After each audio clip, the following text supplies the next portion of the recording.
আল্লাহ কবরবাসীকে আল্লাহ সওয়াব দেবেন। সুবহানাল্লাহ।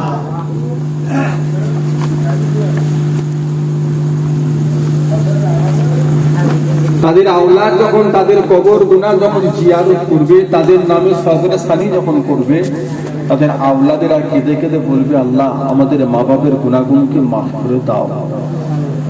আল্লাহ তারা দুনিয়ায় অনেক গুনাহ করেছে, আল্লাহ তাদেরকে তুমি মাফ করে দাও। রব্বে হামহুমা কামা রব্বায়ানি সাগীরা, আল্লাহ আমাদের মা বাবার গুনাহগুলোকে মাফ করে দাও।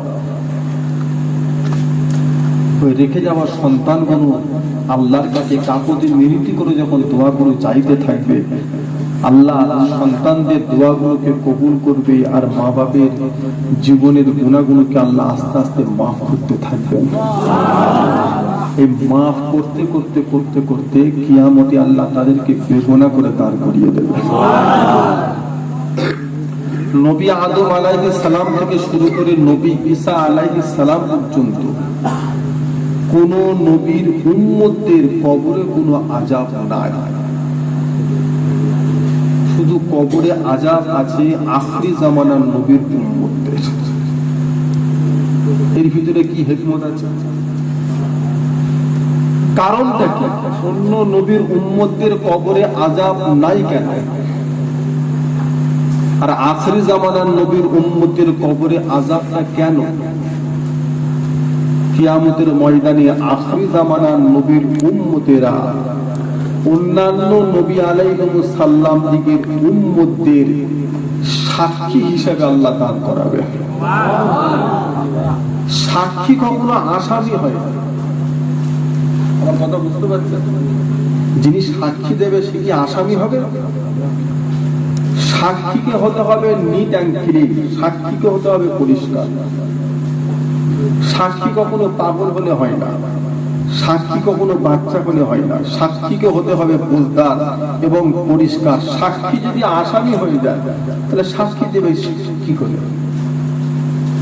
অন্যান্য নবী আলাইহিস সালাম থেকে উম্মতেরা যখন অস্বীকার করবে যে আল্লাহ আমাদের কাছে কই আপনি নবী পাঠাননি, তো নবী এসেছিল কিয়ামতে বাঁচার লেগে, তারা যখন অস্বীকার করবে তখন আল্লাহ আখিরি জামানার নবীকে করে ডেকে জিজ্ঞাসা করবে ওরা সত্য বলছে না মিথ্যা বলছে, সাক্ষীটা তোমরা দাও।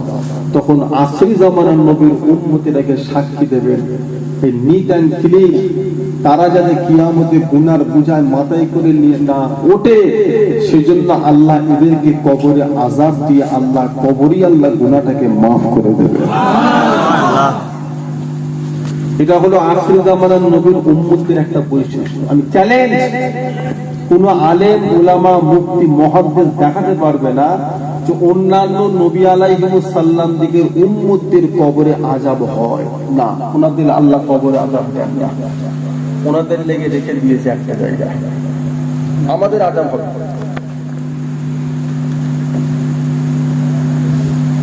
তো আজ এলাকার কবরবাসীরা খুশি যে আমরা কিছু পাবো, আর বিশেষ করে আপনারা মাহফিলটা প্রতি বছর আশ্বিন মাসেই করেন, কিন্তু এবছর আল্লাহ এই আশ্বিন মাসটাকে আরবি মাসের রবিউল আউয়ালের চাঁদে ফেলেছেন। তার জন্য আজকের মাহফিলটা রবিউল আউয়ালের চাঁদে হওয়াতে মাহফিলের ইজ্জতটাকে আল্লাহ আরো বাড়িয়ে দিয়েছে।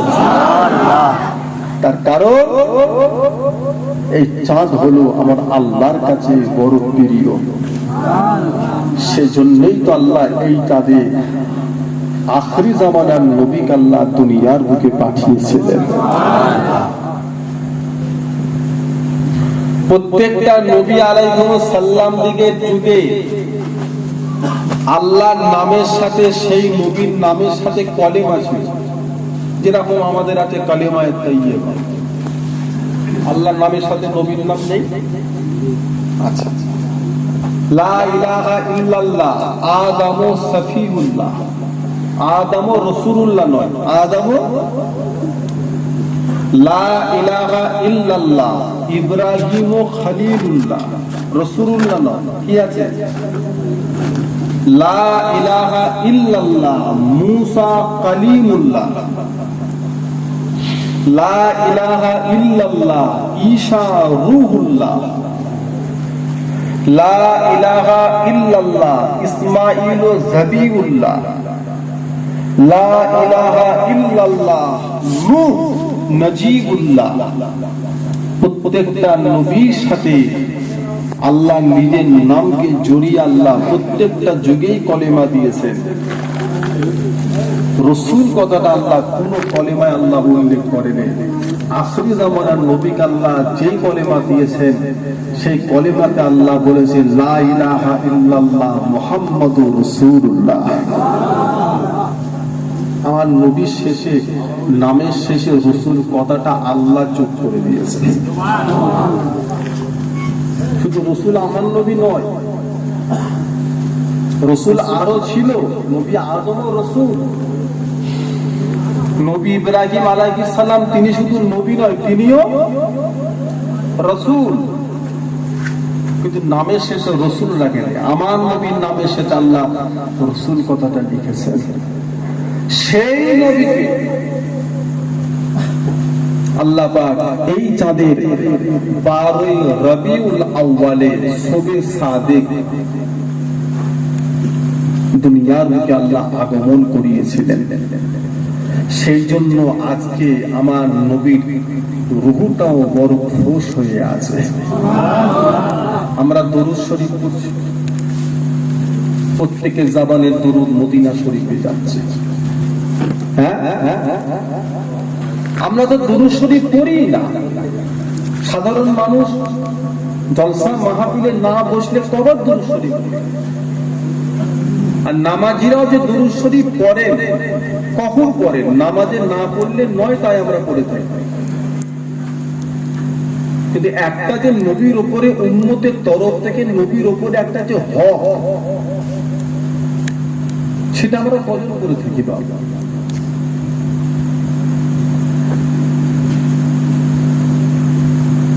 আমরা দরুদের ফজিলা জানি না।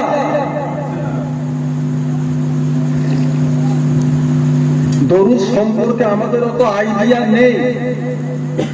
দরুদটা যে কি জিনিস, যেই আমলটা স্বয়ং আমার আল্লাহ নিজে করে থাকে। পৃথিবী থেকে একদিন নামাজ বন্ধ হবে, রোজা বন্ধ হবে, হজ বন্ধ হবে, যাকাত দেওয়া বন্ধ হবে, পৃথিবী থেকে কোনোদিন দরুদ শরীফ বন্ধ হবে না। যতদিন মানুষ আছে মানুষ পড়বে, মানুষ চলে যাবে জেন পড়বে, জেন চলে যাবে ফেরেশতা পড়বে, ফেরেশতা চলে গেল আমার আল্লাহ স্বয়ং নিজে পড়বে। সেজন্য আমাদের মনে শান্তি নেই। তো দরুদ পড়লে কি হয়? যে নিয়মিত প্রত্যেক দিন আল্লাহ নবীর উপরে 100 বার করে দরুদ শরীফ পড়বে, ইন্তেকালের আগে সেই নবীর সাথে আল্লাহ নবীর দিদার হবে, এতে কোনো সন্দেহ নেই। যতদিন না দিদার হবে ততদিন আপনার মওত হবে না। দরুদ পড়লে কি হয়? যতক্ষণ আপনি দরুদ শরীফ পড়বেন ততক্ষণ আল্লাহ রহমতের ফেরেশতারা আপনাকে চতুর্দিকে ঘিরে আপনার কাছে বসে থাকবেন। যত সময় আপনি দরুদ শরীফ পড়বেন, যতক্ষণ পড়বেন ততক্ষণ আপনার নাম, আপনার মা বাপের পরিচয়, নামটা আল্লাহ নবীর কাছে পৌঁছানো হতে থাকবে। সম্পর্ক কার সাথে? কথা বলে, সম্পর্কটা হচ্ছে কার সাথে রে বাবা? নবীর সাথে। নবীর সাথে, আল্লাহ রাসূলের সাথে। নবীর সাথে যদি আমি আপনি সম্পর্ক যদি করতে পারি, আর কোনো চিন্তা আছে বাবা? একটু ভাববেন না। যতক্ষণ আপনি দরুদ শরীফ পড়তে থাকবেন, দরুদ যদি আপনি বেশি বেশি করে পড়েন, কিয়ামতের ময়দানে আমার দয়াল নবীর সুপারিশ শাফাআতটা ওয়াজিব হয়ে যাবে। একটু জোরে বলে। দরুদ পড়লে কি হয়? কিয়ামতের দিনে ফুলসিরাত পার হওয়াটা আল্লাহ আপনার জন্য বড় সহজ করে দেবে। যেই বাড়িতে দরুদ বেশি বেশি পড়া হয় সেই বাড়িতে আল্লাহ রহমত অনবরত 10টা করে নাজিল হতে থাকে। যে বিবাহ বাড়িতে বিবাহ মজলিসে বেশি বেশি করে দরুদ শরীফ পড়া হয় সেই বিবাহটা আল্লাহর দরবারে কবুল হয়ে যায়। কথা বলবো, কবরে যখন জিজ্ঞাসা করা হবে মা কুনতা তাকুলু ফি হাযার রাজুল, আল্লাহ নবীর চেহারাটা দেখিয়ে কবরবাসীকে যখন জিজ্ঞাসা করা হবে মা কুনতা তাকুলু ফি হাযার রাজুল, এই মানুষটা সম্পর্কে তোমার কি ধারণা আছে বলো। দরুদ শরীফ যদি আপনি বেশি বেশি করে পড়েন ওই কবরের ভিতরে আল্লাহ নবীর পরিচয় দেওয়াটা আল্লাহ বড় সহজ করে দেবে, বুঝলে। দরুদ পড়লে কি হয়, আল্লাহ অন্তরে নূর পয়দা করে। আমার বাপেরা, আমার দোস্তরা, বন্ধুরা, নবীর সাথে সম্পর্ক তৈরি হয়, নবীর সাথে। এই সম্পর্ক আমরা দুনিয়ায় যদি করতে পারি ইনশাআল্লাহ কবরও পার, আখিরাতেও পার। জোরে বলবেন না? যাদের যাদের সাথে আল্লাহ নবীর সম্পর্ক তৈরি হয়েছে সেটা মানুষ হোক আর অবলা জানোয়ার হোক আর গাছই হোক, সেই জিনিসটা আল্লাহর জান্নাতি হয়ে গিয়েছে।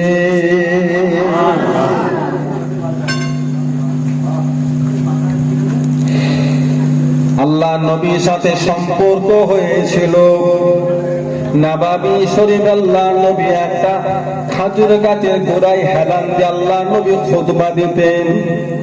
এই সম্পর্ক হওয়াতে ওই গাছ হয়ে গেছে জান্নাত। আল্লাহ রাসূল যে উটের পিঠে করে মক্কা থেকে মদিনায় হিজরত করেছিলেন সেই উটটা হলো আল্লাহর জান্নাতি। আল্লাহ নবী একটা ছাগলের স্তনে হাত দিয়ে নিজে হাতে দুধ বার করেছিলেন, সেই ছাগলের বাচ্চাটাও হলো আল্লাহর জান্নাতি। আল্লাহ নবী যে ঘোড়ার পিঠে করে সওয়ার হতেন সেই ঘোড়াটাও আল্লাহর জান্নাতি। আল্লাহ নবীর সঙ্গে উহুদের সম্পর্ক ছিল, উহুদ নবীকে ভালোবেসেছিল। অত বিশাল উহুদ পাহাড় হলো আল্লাহর জান্নাতি। শুধু নবীর সাথে সম্পর্ক, এগুলো একটা মানুষ না, তারপরও জান্নাত। নবী চিনেছিলেন, আমরা ওলি চিনি তো নবী চিনব কি করে? আমরা মা বাবি চিনলাম না তো নবী চিনব কি করে? ওনারা নবী চিনেছিলেন। দুনিয়ায় দাঁড়িয়ে আল্লাহ নবী চাঁদকে ইশারা করেছিলেন, দুটো ভাগে ভাগ হয়ে গিয়েছিল। নবী চিনেছিলেন চাঁদ। যদি আমরা চিন্তা আমাদের দুটো জবানকে সবসময় দরুদ শরীফ দিয়ে ভিজিয়ে রেখে দিতাম। হাজার রকমের দরুদ আছে, যেটা খুশি আপনি পড়ুন। আর যদি কোনোদিন যদি সুযোগ পান জীবনে একটা বার চেষ্টা করবেন, পৃথিবীতে যত রকমের দরুদ আছে সবকটা দরুদ জীবনে একবার হলো। আমার কথা বুঝতে পেরেছেন? পৃথিবীতে একটা দরুদের কিতাব আছে, দালাইলুল খায়রাত।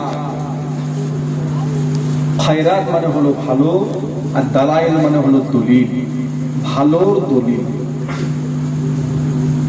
আল্লামা জালুসি রহমতুল্লাহ আলাইহি যে কিতাবটা লিখেছেন, লেখার কারণ হলো তিনি একদিন ইরাকের জমিনে হেঁটে চলে বেড়াচ্ছিলেন। আসরের আজান হয়ে গেছে, সময় হয়ে গেছে, একটু উযু করবেন বলে পানি খুঁজছেন, পানি পাচ্ছে না। একটা কুয়া দেখতে পেলেন, পানিটা অনেক নিচই, তুলবার মতো কিছু না। একটা বাচ্চা মেয়ে কোথা থেকে ছুটে এসে ওই কুয়ার কাছে এসে একটু থুতু ফেলে দিলেন। থুতুটা ফেলতে আল্লাহর হুকুমে পানিটা উপরে উঠে চলে এলো। দিয়ে এই বাচ্চা মহিলাটা ছুটে ছুটে গ্রামের দিকে এসে গেলেন। হুজুর তাড়াতাড়ি করে উযু করে আসরের নামাজ ছেড়ে দিয়ে আদায় করে খুঁজছেন মহিলাটা কোন দিকে যাবে।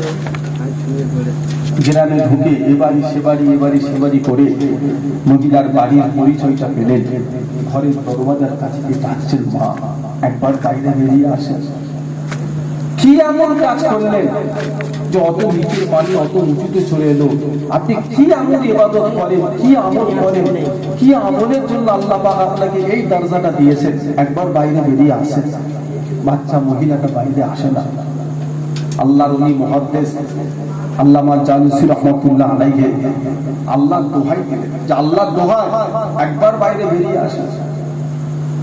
মহিলাটা বাইরে বেরিয়ে এলেন। জিজ্ঞাসা করলো, মা এই বয়সে কি আমল করো যার জন্য আল্লাহ তোমাকে এত বড় মর্যাদা দিয়েছেন? তোমার মুখে থুতু ফেলার সাথে সাথে পানিটা এতটা উঁচুতে চলে এলো। মহিলা বলেছিল, আমল কিছু না, আল্লাহ নবীর উপরে দুরূদ শরীফ করে থুতুটা ফেলেছি। হুজুর বলছে, দরুদ তো অনেক রকমের আছে, কি দরুদ পড়েছেন? দরুদটা কোন দরুদ? বলছে, হুজুর ওটা বলা যাবে না, ওটা আল্লাহর নবীর নিষেধ আছে। তা মুহাদ্দিস তো উনি বাড়ি চলে এলেন, নিয়ত করলেন পৃথিবীতে যত রকমের দরুদ আছে সব দরুদ গুলো আমার এই কিতাবে লিখবো। একটা কিতাব লিখবো, সেই কিতাবে আমি পৃথিবীতে যত রকমের দরুদ শরীফ আছে আমি সব কটা দরুদ লিখবো। দরুদ তৈরি করেছিলেন হযরত আলী রাদিয়াল্লাহু তাআলা আনহু, দরুদ তৈরি করেছিলেন হযরত আম্মা জান ফাতেমা রাদিয়াল্লাহু তাআলা আনহা। যত রকমের দরুদ শরীফ আছে সব রকমের দরুদ দিয়ে তিনি একটা কিতাব লিখেছিলেন। বলেছিলেন, মনে হয় যে দরুদ শরীফ পড়ে ওই মহিলা থুতু ফেলেছিলেন, হয়তো সেই দরুদ আমার এই কিতাবেও থাকতে পারে। 150 রকমের দরুদ শরীফ। আপনি কটা মুখস্থ করবেন? এক একটা দরুদ পড়তে আপনাকে 15 থেকে 20 মিনিট সময় দিতে হবে। দরুদে শিফা আছে, দরুদে শিফা সুস্থতার দরুদ, বুঝলে? এমন দরুদ আছে যে দরুদ করে দোয়া চাইলে আল্লাহর দরবারে দোয়া কবুল হয়। এমনও দরুদ আছে যে সমস্ত দরুদগুলো করে কোন রোগীকে গায়ে শরীরে দম দিলে, ফু দিলে শরীরের বিমারকে আল্লাহ তার সুস্থতা করে দেয়। এমনও দরুদ আছে নিয়মিত আমল করলে তাড়াতাড়ি আল্লাহ নবীর দিদার নসিব হয়ে যায়। আমরা যে তরিকার মানুষ, চিশতিয়া, কাদেরিয়া, নকশবন্দিয়া, মুজাদ্দিদিয়া, চিশতিয়া তরিকার ঈশান নামাজ বাদ একটা দরুদ শরীফ আছে, আল্লাহুম্মা সাল্লি আলা সাইয়্যিদিনা মাওলানা মুহাম্মাদিন নবিয়্যিল উম্মি ওয়া আলা আলিহি ওয়া সাল্লিম। এই দরুদ একবার পড়লে 80 বছরের গুনাহ আল্লাহ মাফ করে দেয়। এটা চিশতিয়া তরিকার নিয়ম। ঈশান নামাজ বাদ 100 বার চোখ বন্ধ করে 100 বার নামাজ পড়তে বসে, হাতে তাসবিহ দিয়ে 100 বার করে পড়বেন। পিরানে পীর দস্তগীর গৌসুল আযম বরদি রাহমাতুল্লাহ আলাইহি তিনি তার কিতাবে নকল করেছেন, যদি কোনো ব্যক্তি বৃহস্পতিবার দিনগত রাত জুমার রাতে কোনো ব্যক্তি যদি 2 রাকাত নফল নামাজ পড়ে, প্রথম রাকাতে সূরা ফাতিহার সাথে একবার আয়াতুল কুরসি পড়ে 15 বার সূরা ইখলাস, দ্বিতীয় রাকাতে সূরা ফাতিহার সাথে একবার আয়াতুল কুরসি পড়ে 15 বার সূরা ইখলাস পড়ে বৈঠক করে দোয়া দরুদ করে সালাম ফিরিয়ে যদি বসে এই চিশতিয়া তরিকার দরুদ যদি 100 বার পরে যদি পশ্চিম দিকে মুখ করে পবিত্র অবস্থায় ঘুমোতে পারে, ওই ব্যক্তির সাথে আল্লাহর নবীর দিদার নসিব হয়ে যাবে। লিখে এটাও লিখে দিয়েছেন, সেই দিনে যদি দিদার নাও হয়, সামনে শুক্রবার আসার আগেও তার সাথে আল্লাহর নবীর দিদার নসিব হয়ে যাবে। তবে একটা কথা আপনাদেরকে বুঝতে হবে, বাবা, এটা কোনো টকটা ফটকা ব্যাপার না। সারা বছর নামাজ নেই, শুধু বৃহস্পতিবারের নফল নামাজ পড়ে ঘুমোবো, নবীর দিদার হয়ে যাবে, এটা কোনো টকটা ফটকা না। যে ওই একবার লটারির টিকিট বিক্রি হচ্ছে 60 টাকার কেটে 1 কোটি টাকা পেয়ে গেছে, মনে হয় দরুদ নবীর দিদারটা মানে ওই রকম ব্যাপার নাকি? একটু কথা বলেন না, অত সহজ না। এটা টক্কা ফক্কা না যে একবার করলেই হয়ে যাবে,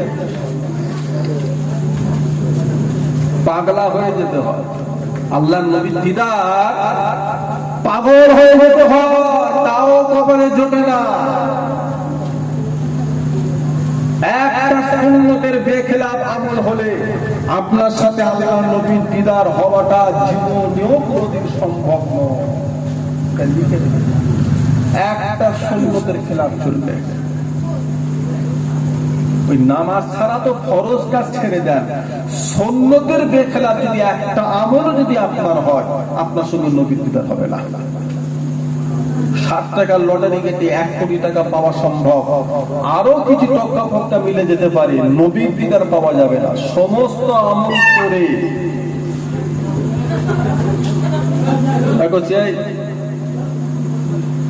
সমস্ত আমল করে তারপরে এই আমলটা আপনাকে করতে হবে। আমাদের কিছু কিছু মানুষের ভুল হয়, কি হচ্ছে?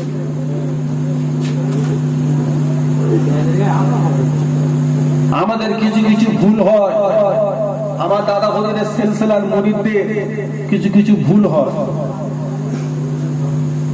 আমরা অনেক সময় ওই ফরজের থেকে নফল কিন্তু উঁচু করে দিই। 5 ওয়াক্তের নামাজ পড়া হলো ফরজ, আর তাহাজ্জুদের নামাজ পড়া কি?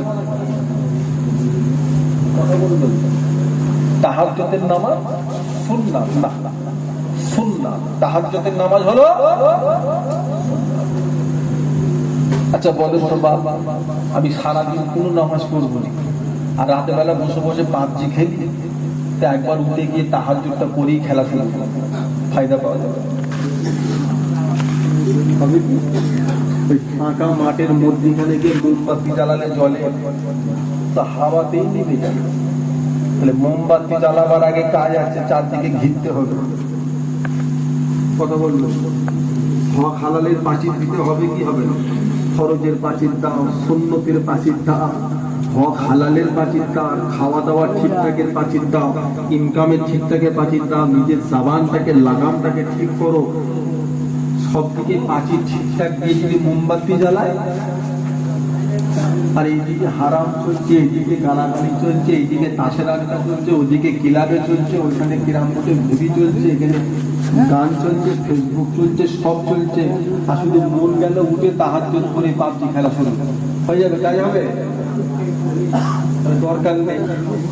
তাহাজ্জুদের এখন প্রয়োজন, আগে এইগুলো ঠিক। আগে আমি আপনাদের নামাজ পড়তে মানা করছি, বলে হুজুর মানুষ পড়ছেই না, আপনি আরো তাহাজ্জুদ পড়তে। আরে বাবা, এখন তো পড়ে ফায়দা পাবে না তো, ওতে এইদিকে ঘাটতি, ওতে এইদিকে ঘাটতি হয়ে আছে ফরজে। ও নফল সুন্নত পড়ে করবে, দেখে যে লাভ পাবে না।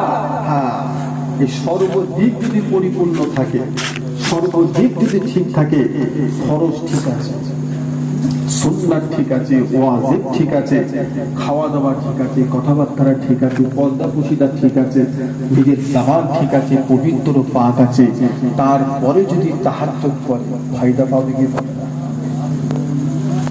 আর এদিকে সব কমজোর, উনি তাহাজ্জুদ করে বসে আছে, লাভ নেই তো, পড়ার দরকার নেই, আগে এগুলো ঠিক করে।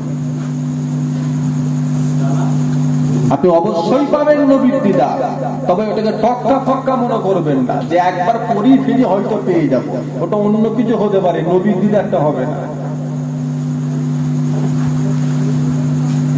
সম্পর্ক তৈরি করে নবীর সাথে। আল্লাহ নবী খাদেম ছিলেন হযরত আনাস রাদিয়াল্লাহু তাআলা আনহু, আল্লাহ নবীকে দস্তরখানে খেতে দিতেন।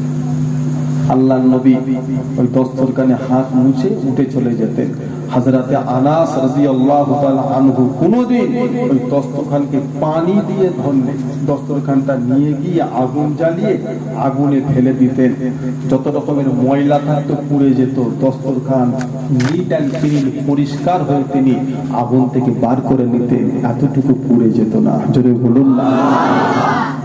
কেন বলেন তো? আমার নবীর ছোঁয়া লেগে, আমার নবীর ছোঁয়া, আমার নবীর ভালোবাসা।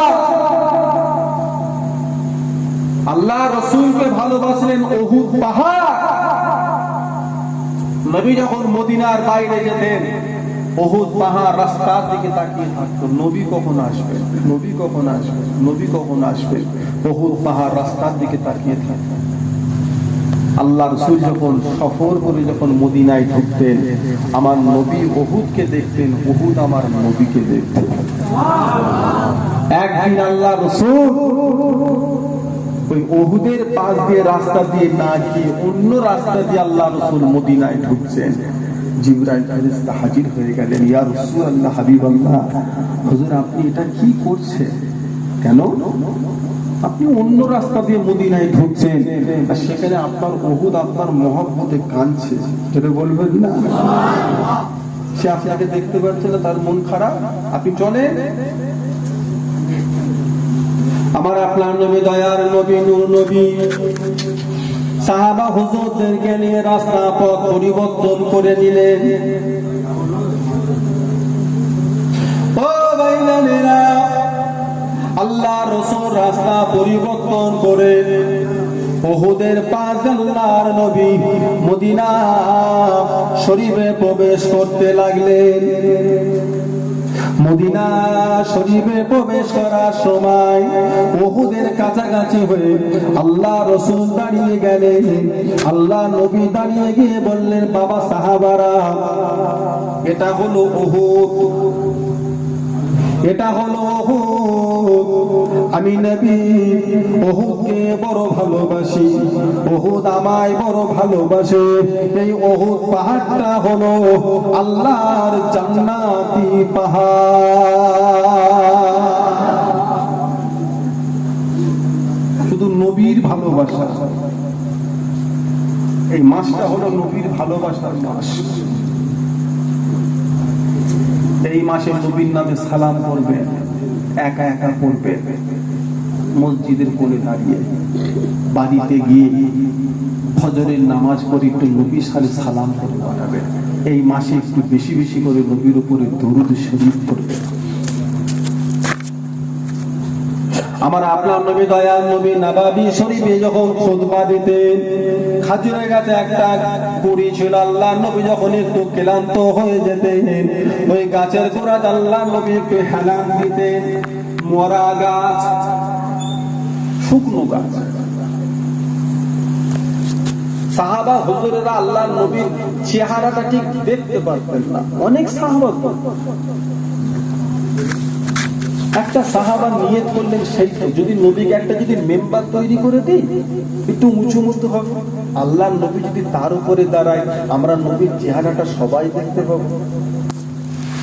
একটা মেম্বার করে দিয়েছে। ওই সাহাবাটা ছিলেন একটা মহিলার গোলাম। ওই মহিলাটাকে গিয়ে বললেন, ও আমার মনি, আমি তো আপনার গোলাম, আপনার বিনা হুকুমে আমি কিছুই করতে পারবো না। নববী শরীফে নামাজ পড়তে গেলাম, আল্লাহর নবীর চেহারাটা দেখতে পেলাম না। আমি তো কাঠের কাজ জানি, যদি আল্লাহর নবীকে একটা মেম্বার তৈরি করে দিতে পারতাম বড় খুশি হতাম। মহিলা আল্লাহর নবীর কাছে হাজির, ইয়া রাসূলুল্লাহ, আমার যে কিনা গোলামটা আছে ও হচ্ছে কাঠের মিস্ত্রি, যদি আপনি অনুমতি দেন একটা মেম্বার তৈরি করে দিন, দাও।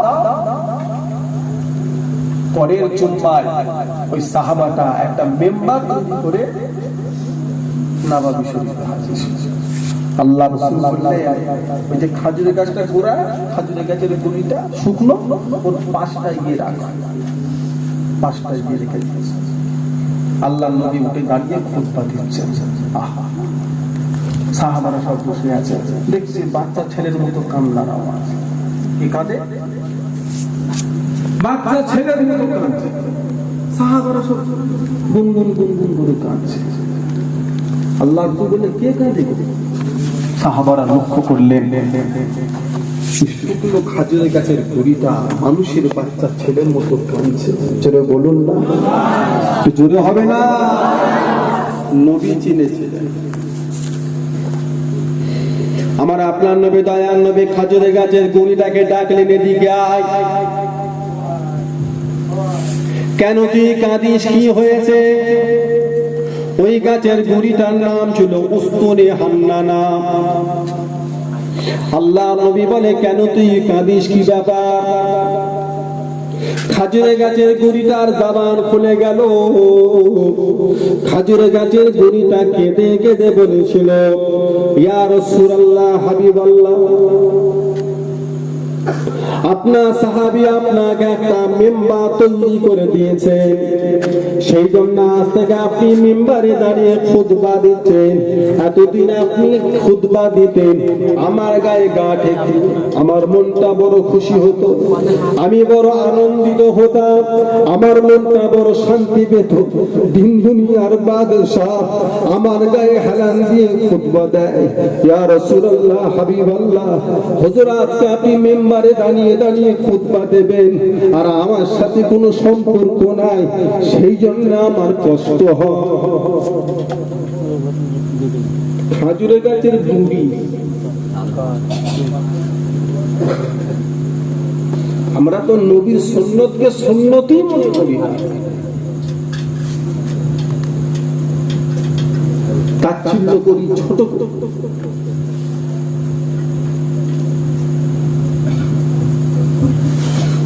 সে যদি আল্লাহর নবীকে অত ভালো যদি না বাসতো, ওই গাছের গুড়ির কোনো সমস্যা হয়ে যেত না। কিন্তু আমরা যদি নবীকে ভালো যদি না বাসি, এতে নবীর কোনো সমস্যা নয়, সমস্যাটা আমাদের হয়ে যাবে। কে আপনাকে পার করে নিয়ে যাবে? হাসরের ময়দানে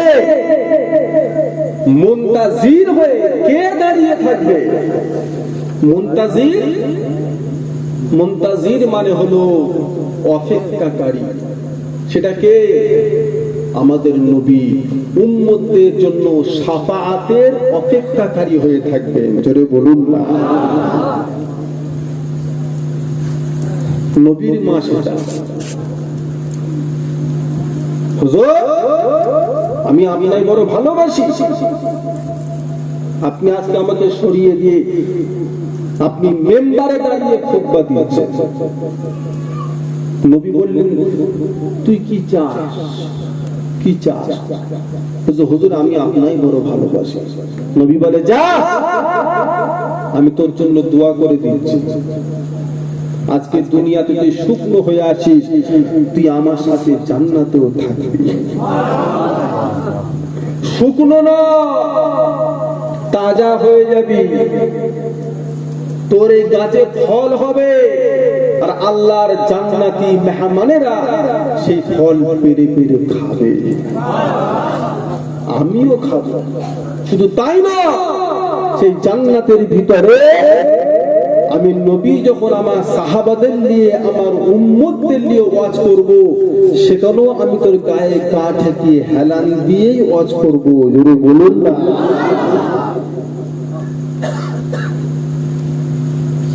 নবীর সাথে সম্পর্ক কত দামি সম্পর্ক।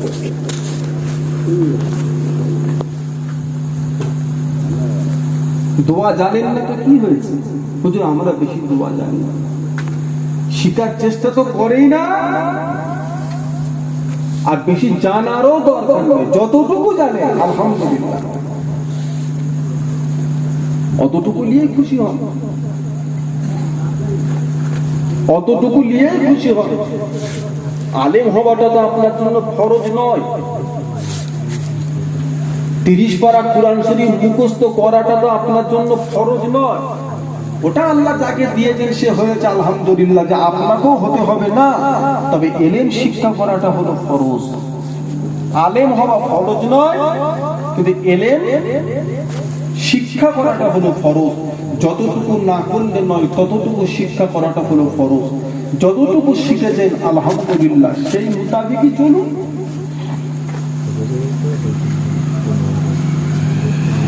আল্লাহ নবী সমস্ত সাহাবারা কি আলেম ছিলেন? আল্লাহ নবী সমস্ত সাহাবারা কি কোরআনের হাফেজ ছিলেন? না।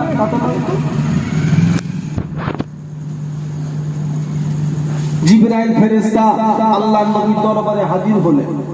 আল্লাহ নবী সাহাবী নামাজ শরীফের একটা কোণে একটা চাদর জড়িয়ে চুপচাপ বসে আছে। আমার নবীর খাদেম জিবরাইল বলছে, ইয়া রাসূলুল্লাহ, হাবিবাল্লাহ, হুজুর ওটা কি আবু জার গিফারি? আল্লাহ রাসূল বলল, হ্যাঁ ওটা আবু জার গিফারি, ওটা আমার আবু জার। হুজুর ওটা আবু জার গিফারি? নবী বলে, হ্যাঁ ওটা আবু জার গিফারি। জিবরাইল, তুমি আমার আবু জারকে চেনো? আমার আবু জার গিফারিকে কি তুমি জানো? জিবরাইল বলেছিলেন, হুজুর আবু জার গিফারিকে শুধু আমি নয়, আল্লাহর সমস্ত আসমানের ফেরেশতারা ওনাকে চেনেন। জোরে বলুন না, একটু জোরে হবে না? নবী বা বলে, জিবরাইল কেন, কি ব্যাপারে জেনে? আমার আবু জারকে আল্লাহ সমস্ত রহমতের ফেরেশতারা কি করে জানে, কেন জানে?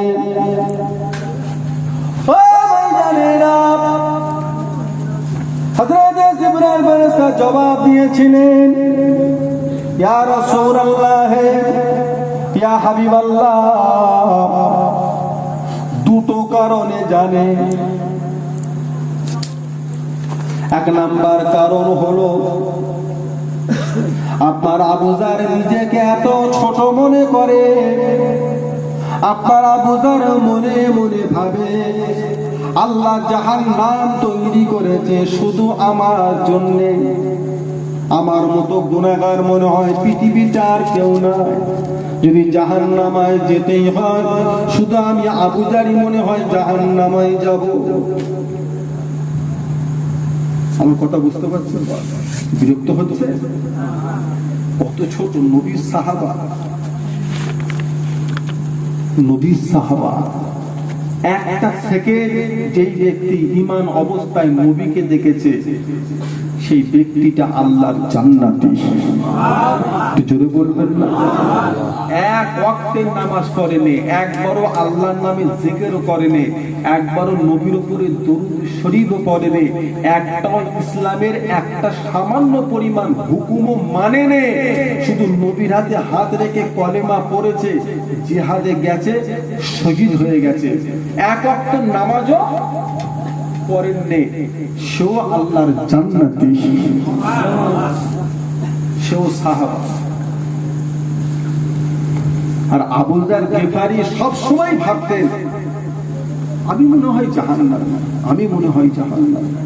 আর আমাদের ভিতরে কত গুণী দাড়িওয়ালা টুপিওয়ালা আছে, দু চারটে চেল্লা টেল্লা মেরে গ্রামে ঢুকিয়ে যেন সব করা জাহান্নামী, উনি একাই জান্নাতি। কি শিখেছি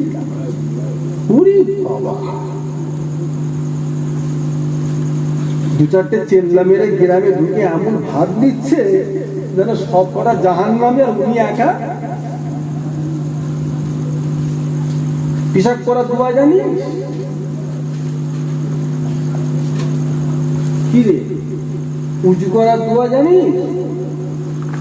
পায়খানা ঢুকার দোয়া জানি? কি শিখলি? জাহান্নামী কি শিখি? উনি একা জান্নাতি আর সব সব যেন জাহান্নামী জাহান্নামী মনে হচ্ছে। চারটে ছেল্লা দিয়ে সব জাহান্নামী মনে হচ্ছে, নিজেকে জান্নাতি মনে হচ্ছে। বাহ! আবার আমাদেরও কিছু এখন ঢোকে না তো, দুটা যে পীরের দরবারে গিয়ে বায়াত ফায়াত হয়ে সব জাহান্নামী জাহান্নামী মনে হচ্ছে তো অন্য কাউকে দেখে। ওইসব ভালো জিনিস না। অহংকার আল্লাহ পছন্দ করে না, অহংকার আল্লাহ পছন্দ করে না, মিটিয়ে ফেলবে।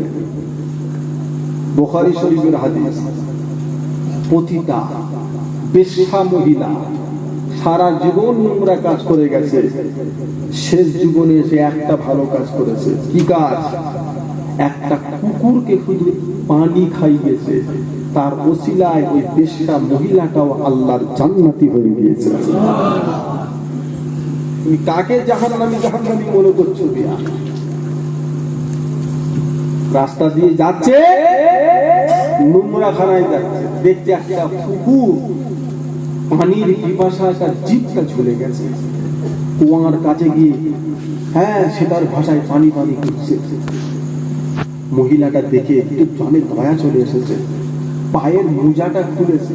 তখন তার আমাদের মতো ওই কটনের মোজা না, তখন চামড়ার মোজা খুলে নিজের শরীরের ওড়না দিয়ে পা মোজায় বেঁধে পানিতে ফেলে কুয়া থেকে পানিটা তুলে কুকুরকে খাইয়েছে। এটাই আল্লাহর দরবারে জান্নাতে যাওয়ার ওসিলা হয়ে গিয়েছে। আর উনি 4 দিন ঘুরে সব জাহান্নামী মনে করছে। ভাব কি! আল্লাহ নবী সাহাবী আবু জার, নবীর সাহাবা এত নবীর খেদমত করেছেন, নবীর খেদমত করতে করতে নিজের জন্য মদিনা শরীফে এক কামরা ঘর করতে তিনি ভুলে গেছেন। আমার কথা বুঝতে পারছেন না?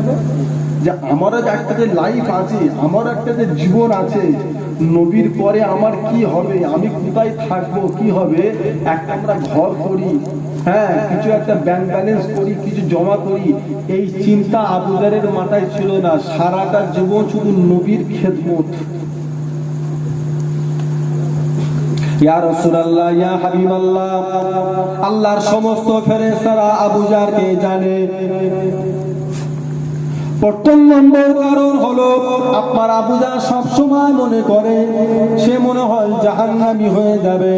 আল্লাহ জাহান্নাম তৈরি করেছে শুধুমাত্র আমি আবু জারের জন্য। নিজেকে বড় ছোট মনে করে, নিজেকে বড় ছোট মনে করাটা আমার আল্লাহ বড় পছন্দ করে নিয়েছে। ইয়া রাসূলুল্লাহ, ইয়া হাবিবাল্লাহ, আবু জারকে আমরা চিনি। তার দ্বিতীয় নম্বর কারণ হলো, কোরআন পাকে একটা সূরা আছে, যে সূরাটা 3 বার তেলাওয়াত করলে 1 খতম কোরআন পাক পড়ার সওয়াব পাওয়া যায়। ওই সূরাটার নাম হলো সূরা ইখলাস। ওই সূরাটা হচ্ছে 1 পৃষ্ঠা করে।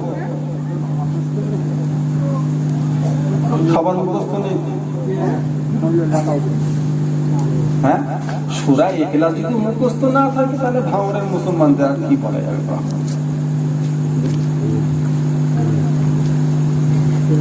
ইয়া রাসূলুল্লাহ, ইয়া হাবিবাল্লাহ, আপনার আবু জার গিফারি কোরআন পাকের ওই সূরাটা এত তেলাওয়াত করেন, এতবার তিনি সারা দিনে তেলাওয়াত করেন, যে সূরা 3 বার পড়লে 1 খতম কোরআন পাকের সওয়াব পাওয়া যায়।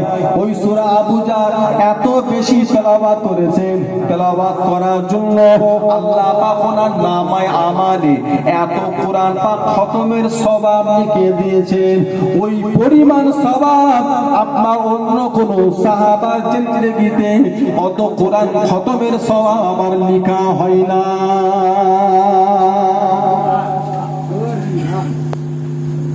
এটাই করে, হুজুর আমি কিছু জানি না, হুজুর আমি কোরআন পড়া জানি না। ঠিক আছে বাবা, সূরা ইখলাস তো জানে, সেটাই তো।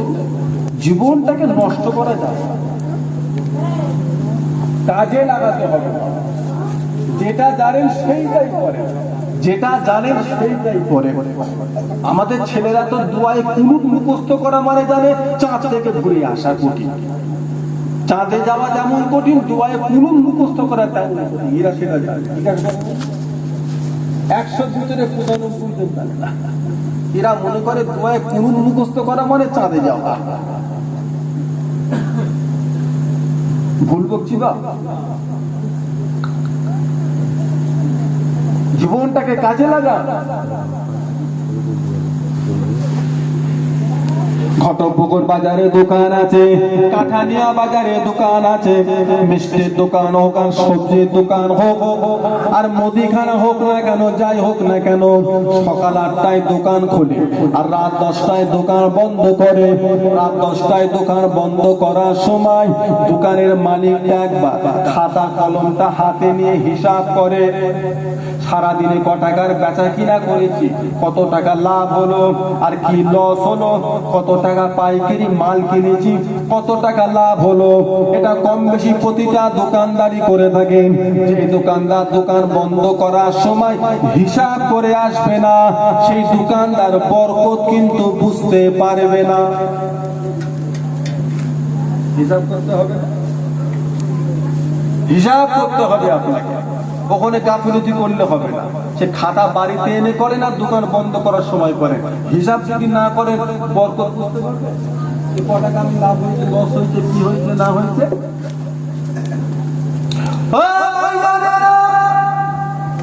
আমার আপনার জীবন আল্লাহ পাক দিয়েছেন 24টা ঘন্টার ভিতর। আল্লাহ পাক কত গুণী আল্লাহ ফরজ কাজ দিয়েছে, কত গুণী আল্লাহ পাক ওয়াজিব কাজ দিয়েছেন, কত গুণী আল্লাহ পাক সুন্নাত কাজ দিয়েছেন।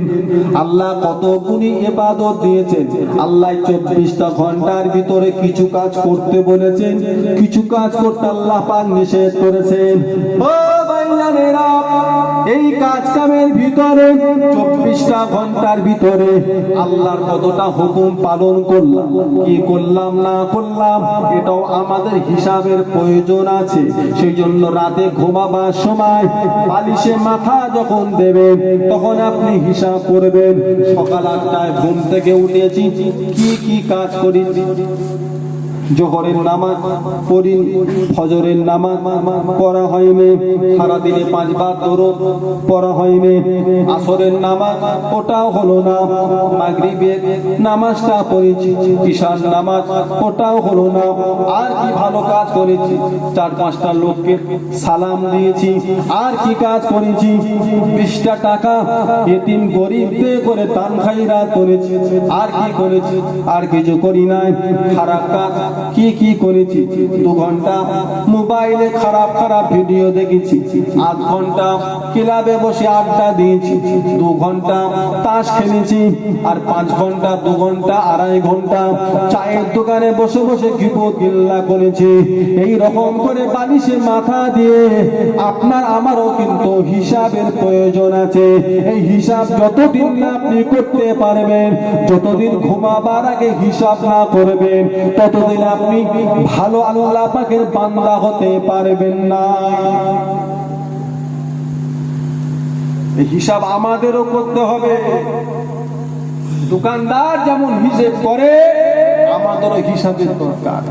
আজকে বাড়িতে গিয়ে বালিশে মাথা দিয়ে চিন্তা করবেন, সকাল 8টায় তো ঘুম থেকে উঠলো, কি করেছি, উঠে হিসাব করে, ভালো কাজ কি করেছি, খারাপ কাজ কি করেছি। লাস্টে চিন্তা করবেন কতটা লাভ হলো না কতটা লস হলো। দোকানদার যদি দেখে যে আমার লস হচ্ছে, তারপর দিন থেকে ব্যবসার একটু পরিবর্তন করবে, নিয়ম কারণ পরিবর্তন হবে। হ্যাঁ, যদি দেখে লাভ হচ্ছে আর একটু বেশি লাভ করার সে চেষ্টা করবে, হালাল ভাবেই করবে, তবে করবে। আমরা যদি হিসাব করে দেখি, সারাদিনে ভালো কাজ করতে 3টে লোককে সালাম দিলাম, 20টা টাকা দান করলাম, আর কি করেছি, মাগরিবের নামাজ পড়েছি, আর বাদ বাকি শুধু হারামে ব্যয় করেছি। মনটা মাইন্ডটা একটু খারাপ হবে না। আজকে যখন শুধু মাগরিবেরটা পড়েছি, কালকে মাগরিবের সাথে আর এক ওয়াক্ত পড়ার চেষ্টা করব। একটা দিন হিসাব করতে করতে দেখবেন ভালো আর খারাপ 50-50 হয়ে গেছে। আরো কিছুদিন পর গিয়ে দেখবেন খারাপ কাজ হলেও ভালো কাজের পরিমাণটা বেশি হয়ে গেছে। আর হিসাব যদি না করি, যা তবে বাবা, আমরা দুনিয়ায় হিসাব যদি নাও করে থাকি, হিসাব কিন্তু একদিন করতেই হবে। ও ভাইজানেরা, দুনিয়ার বুকে আমরা এইরকম করে হিসাব যদি নাও করি, হিসাব কিন্তু একদিন করতেই হবে, এই হিসাব কিন্তু একদিন দিতেই হবে। সেটা হলো কিয়ামতের ময়দান। ওই কিয়ামতের ময়দানে এই প্রতিটা দিনের হিসাব দিতে দিতে আমার আপনার শরীরে পসিনায়, শরীরের ঘামে আমি আপনি হাবুডুবু খেতে থাকবো। সেই দিনের কথা চিন্তা করে, সেই দিন যাতে হিসাব যাতে সহজ হয়, সেই দিন যাতে হিসাবটা তাড়াতাড়ি দিতে পারি, তার জন্য দুনিয়ার প্রতিদিনের হিসাবটা প্রতিদিনে ঘুমাবার আগে একবার করে হলেও পরে, বালিশে মাথা দিয়ে একবার হলেও চিন্তা করে। বাবা, কেউ কারণ নয়। আপনার ছেলের আমলে আপনি নাজাত পাবেন না, গ্রামবাসীর আমলে আপনার উপকারে আসবে না। আপনাকে নাজাত পেতে হবে, আল্লাহর জান্নাতি হতে হবে আপনার আমলের জোরে। সেই কাজটা আপনি দুনিয়া থেকে করে যান। এটা হলো সেই জায়গা যেখানে কাজ করলে আখিরাতের দাম পাওয়া যাবে। বুঝলে? কেউ কারণ নয়। আমরা আল্লাহর ওলি পেয়েছি, পীর মুহাদ্দিস পেয়েছি, সুফি সালেক পেয়েছি, সবকিছু ঠিকঠাক পেয়েছি। তাই যদি আমরা ঠিক একটু করতে পারি, ইনশাআল্লাহ কিয়ামতে আমরা আল্লাহর নবীর কাতারটাও পেয়ে যাব। জোরে বলেন না। নবী পাঠিয়েছে। খাজা হুজুরকে কে পাঠিয়েছে? নবী পাঠিয়েছে। দাদা হুজুর কেবলাকে এই দ্বীন ইসলামের প্রচারের দায়িত্ব কে দিয়েছে? নবী দিয়েছে। বুঝলে?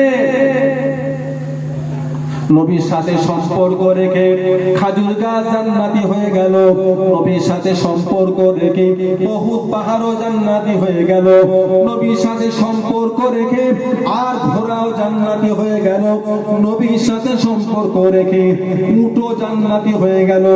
আল্লাহ পাক ওলিদের দিয়ে আল্লাহ একটা প্রমাণ রেখে দিয়েছেন, সেটা হলো আসহাবে কাফ। আসহাবে কাফ, আল্লাহর ওলিদের একটা ঘটনা আছে। 9 জনা আল্লাহর ওলি জালেম বাদশার জুলুম সহ্য করতে না পেরে জঙ্গলে ঢুকে গিয়েছিলেন। ওই জঙ্গলে গিয়ে একটা গুহার ভিতরে আশ্রয় নিলেন। আল্লাহ পাক তেনাদের আরামের ঘুম দিয়ে দিলেন। তেনারা সেখানে ঘুমিয়ে পড়েছিলেন। আর একটা কুকুর তেনাদেরকে পাহারা দিয়েছিলেন, যাতে জঙ্গলি কোনো জানোয়ার তেনাদেরকে খেয়ে না ফেলে, তাদের কষ্ট না দিতে পারে। আর বাদশার কোন দলের লোকেরা, সৈন্যরা ওই সমস্ত ওলি বান্দাদেরকে কষ্ট না দিতে পারে, সেই জন্য একটা কুকুর তার তেনাদেরকে গিয়ে পাহারা দিয়েছিলেন। যে কুকুরের নাম আল্লাহ কোরআন পাকে বলেছে কিতমির। কিতমির কুকুরটার নাম হলো কিতমির। আল্লাহ পাক কোরআন পাকে জানিয়েছেন, আমার আপনার নবী বলেন ওই 9 জনা আল্লাহর ওলিকে যে কুকুরখানা পাহারা দিয়েছিলেন, ওই 9টা আল্লাহর ওলিকে ওই অবলা জানোয়ার কুকুর ভালোবাসার কারণে ওই কুকুরটাও চলে যাবে আল্লাহর দয়ার জান্নাতে।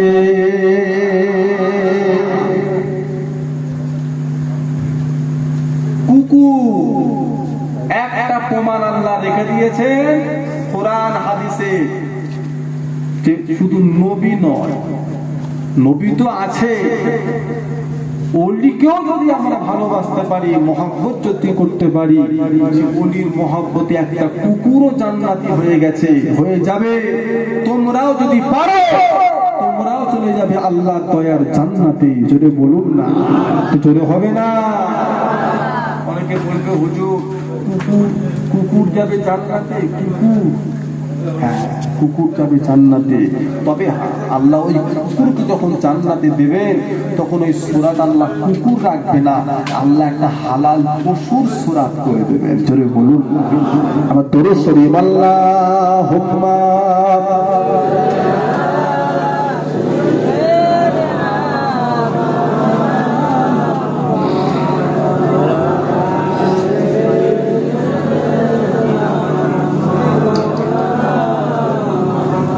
দরুদ শরীফ আল্লাহুম্মা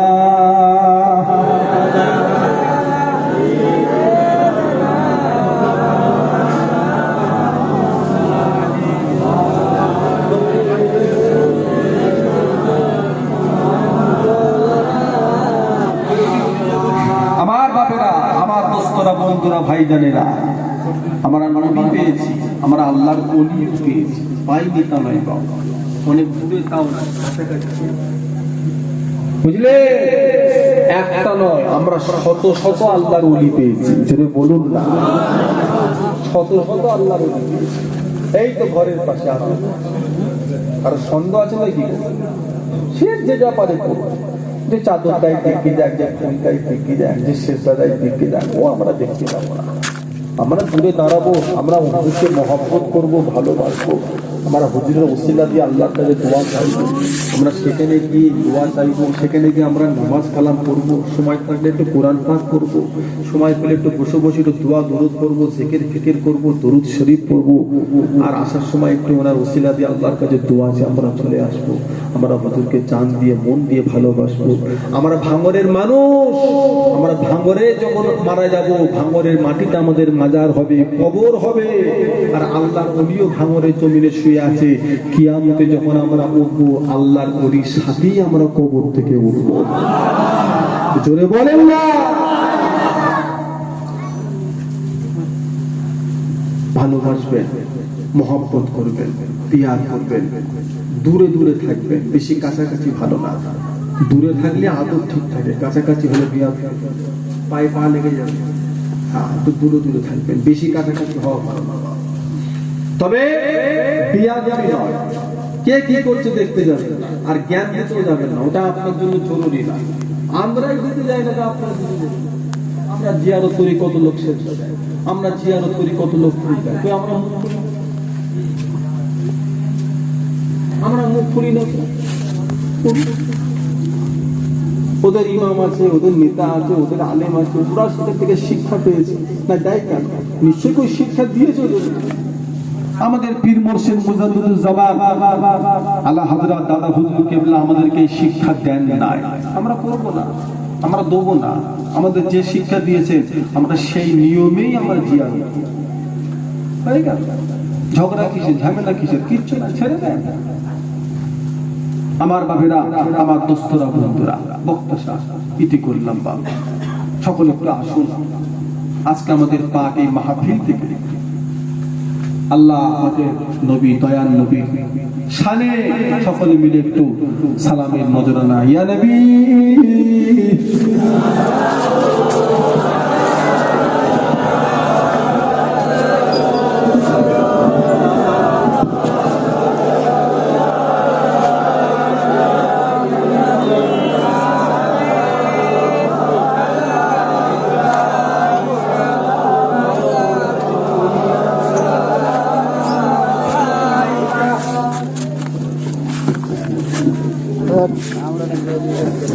طلع البدر علينا من شنيعة البداية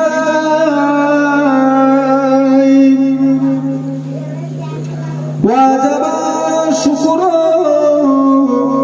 علينا مدى لله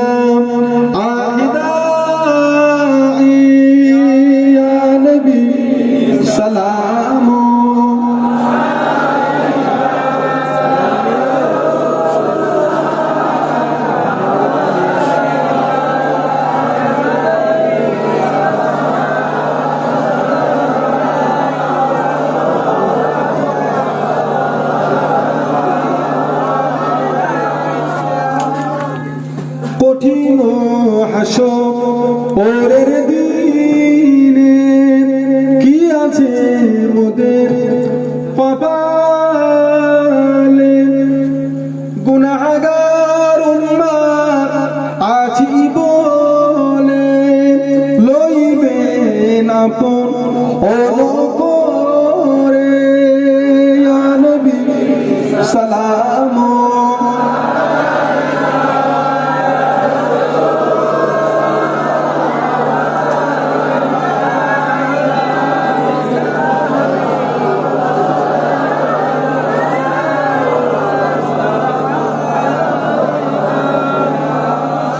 জিবরাইল ডাকে এবারে बार खुले दाओ आसमां मेरी दुआ ऐसे चैन नबी दिरशरोदा करते अल्लाह आरो दीदार या नबी सलामो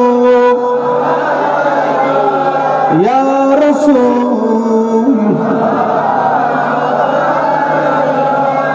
या हबीब सलाम सलावतुल्लाह अलैका या रब्बी सल्लि व सल्लिम काइमान अबदा।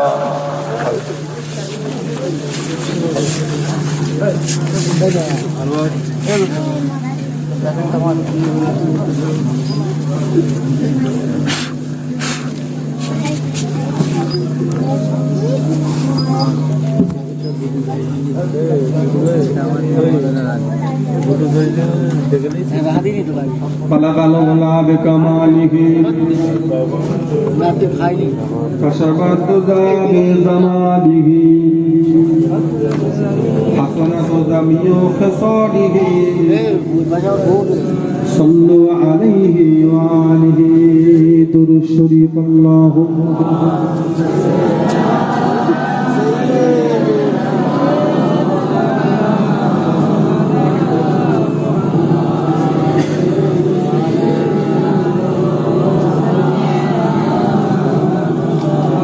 পাপেরা দোয়া হবে সকলে বিসমিল্লাহ শরীফের সাথে 6 বার সূরা ফাতিহা আলহামদুলিল্লাহ শরীফ 10 বার সূরা ইখলাস কুল হু আল্লাহু শরীফ 11 বার দুরূদ শরীফ তেলাওয়াত করেন।